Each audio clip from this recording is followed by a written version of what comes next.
All right, we get 10, 11 minutes with Jimmy Johnson, not very often, and we get him in studio today, so I love it. Fox Sports NFL analyst, the two-time Super Bowl champ, national champ, one of the few college coaches that worked at the NFL level, and I've always said I don't get why the Hall of Fame doesn't include both. Basketball does. All right, let's start with this. You were known as, you loved personnel, and you were great at it. You created, the New York Giants didn't do trades before you made one. Right. And so you are viewed as sort of, Sean Payton's got some of this too. You like personnel. You're good at it. Oh, I spent my time with personnel, around, even during the season, looking at free agents and, even watching college football. And you liked it. I love watching football. And so, I was always on top of the game as far as college football. And on top of that, when I first went into the league, I'd been in a lot of those top players' homes. I knew their families, and so it gave me an advantage in drafting players. That's kind of what Jim Harbaugh has for the next few years. Exactly right. Okay, so let's talk about Dallas. What would you do this offseason? There's some tough choices here. Well, first of all, they're so financially strapped, with some of these contracts. First of all, I would have never given Prescott a new contract. I'd let him play it out. Yeah. Because he's the highest paid player in the league. He's not the best player in the league. Right. And he wasn't going to go anywhere. If they had gone to the Super Bowl with him, hey, he wasn't going to go anywhere. Pay him whatever. And if he, struggled in the playoffs, then you negotiate. Or if he got hurt, you save money. Yeah. But they're so financially strapped right now.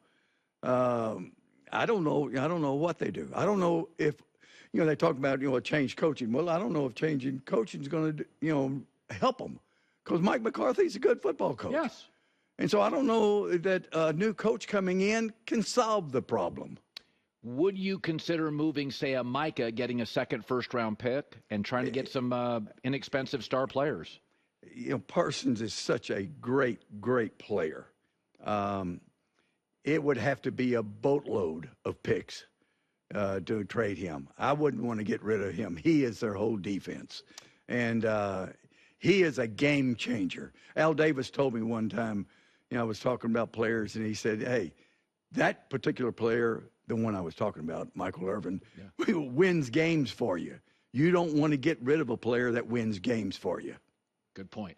This next question's funny. You coach the Hurricanes and the Dolphins. So Tua, not a very Hawaiian kid, is going up to Green Bay. You told me something funny yesterday. I hope you remember it. I asked you, Jimmy, when you were at Miami and had to play Boston College, how did you prepare your team? And you said to me, I got warmer clothes. I hated cold weather. And, both the University of Miami and with the Miami Dolphins, I hated going into the cold weather. And, I think the Dolphins are in a situation right now with their schedule. If they could beat Green Bay, they'd have an outside chance at a playoff. They have to win. But they have to win. They have to beat Green Bay, and they're not going to beat Green Bay. A short week against a good football team in 20-degree weather, I don't think that's going to happen. Yeah, I agree with you. I want to talk about Cam Ward, plays for Miami. You've seen him. Again, you're a personnel guy. He's a lot of off-platform stuff. Right. Big arm. Really big arm. Off-platform, a lot of backyard football. I think he's too good not to draft if you need a quarterback, right? Oh, I think he's top 2 or 3 picks. I think Sanders, Travis Hunter. Yeah. Travis Hunter, probably the best player in football. Yeah.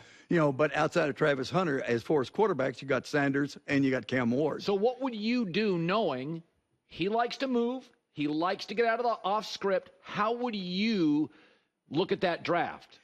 Colin, it's Caleb Williams. The same thing. You got to reel him in. You got to say, hey, you take your check down. He makes some great plays by being off platform and running around. He makes some great plays, but he also turns the ball over doing that. He's got a great arm.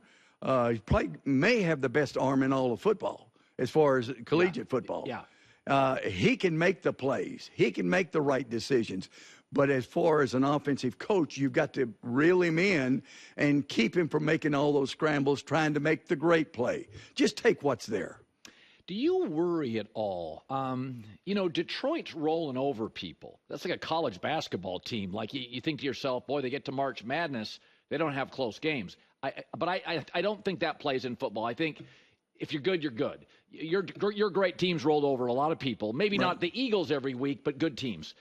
Do you worry, though, when the opposite is evident? Kansas City only plays close games. I think there's two things there. First of all, those close games I actually think helps their football team in that it gives them confidence that they can win the close game. They can win at the end. When you got Patrick Mahomes and it's a one-score game, you got a shot, right there. But by the same token, I think it's also an indication that you're not quite as good as what you used to be. When you got a Detroit that's rolling over teams, they are a physical football team. It's hard to beat a physical football team. Right. And so I think with Kansas City, it gives them confidence about winning those close games. But by the same token, it's an indicator they may not be quite as good as what some of the opponents are going to face in the playoffs. Yeah, I don't think defensively they are as good. Not as good as what Bryce Young last weekend brought them right back down, a couple of different drives. Exactly right. And that's an indicator when you get to the playoffs against the really good teams, you may be vulnerable. Okay, so I want to ask you about the 49ers. I said, it's one thing if everybody in the building, when you were in Dallas, everybody knew it was a rebuild. You needed players. I mean, you probably didn't have to talk people into that trade. Maybe Jerry Jones you did, but your coaches knew. We moved Herschel and get 7 dudes. What's hard, Jimmy, is when everybody in the building isn't sure you're supposed to rebuild. So if you go look at the last 12 games with the Niners, they're 5-7. They're paying like 8 different guys. Their best players, Trent Williams, George Kittle, Debo, are hurt a lot. And my take is, listen, I look at Detroit and Philly and Kansas City and Buffalo. San Francisco doesn't look like that. Right. I think they look and think inches. The last 5 times, Jimmy, they played the Chiefs, they're 0-5 and lost by blowout 4 times. Right. I think they need a big reboot. Is it hard? Because they're good. They don't feel special to me. They don't seem special because they've got their best players injured, and they're not able to go over and roll over teams the way they did before and dominate teams because they were physical. They've had, Greenlaw's been hurt. They almost all their top players have been hurt at one time or another. There's 2 guys missing every week. Yeah, and that adds up. And on top of that, once these players get older and get more injuries, the next year they're going to, the percentage of them being injured is going to go up. Each year, it's more and more and more. A guy is not going to get injured, and be injured for 2 or 3 years and all of a sudden become healthy, And so it adds up. And so that tells me that something's got to change. Yeah. I want to end with this. The rookie quarterbacks. You got Bo Nix, you got Caleb, you got Jaden Daniels. I think Penix and J.J. McCarthy could be good. Drake May's shown me something. Is there one of them you look at and you really like? I like Jaden Daniels. And, he hasn't played as well the last few weeks. He may be hurt. He may be banged up a little bit, and teams are starting to play him a little bit better. They're scheming a little bit better on defense. But I like him a lot.